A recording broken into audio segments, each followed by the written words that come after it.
Sekuphenduke insakavukela ukubulawa kwabonogada besikolo besemsebenzini wabo. uPhilemon Zitha oneminyaka engu-59 utholakale eshonile egumbini lokufunda. Izigeleqe zisike uphahla zangena kwelinye lamahhovisi. Kuthathwa ama-laptop ayisithupha abiza imali elinganisela ku-46,000 wamarandi. Umndeni kaZitha ushaqekile kanti bafuna kwenziwe ubulungiswa. Ngale mthetho ongathi ngangena inyatheleni ichuba ngandlela lokhu ngiyona bachuba ngayo. Asifisi ukumana nje kuphela khona lapho. Ngathi ungaza kutholakala itigila mkhuba, kutholakala ukuthi njani, ngemuphi lo muntu lofaka esandla, lokho sicela khona.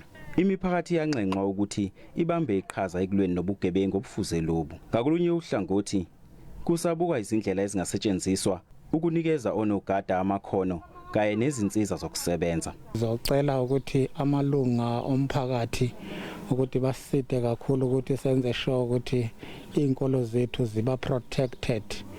Thina njengelitiko le Department of Education esikhathini esiningi sokwenza sure ukuthi sisebenzisana nawo ama-SGBs ngoba ke sinenkinga yama resources ukuthi singakhona ukuthi sichashe abonogada throughout the province la ezikolweni. Okwamanje akaboshwa umuntu kanti amaphoyisa aphenya icala lokubulala. Ngingumthobisi mkhalipho wezindaba ze-SABC ePienaar eMpumalanga.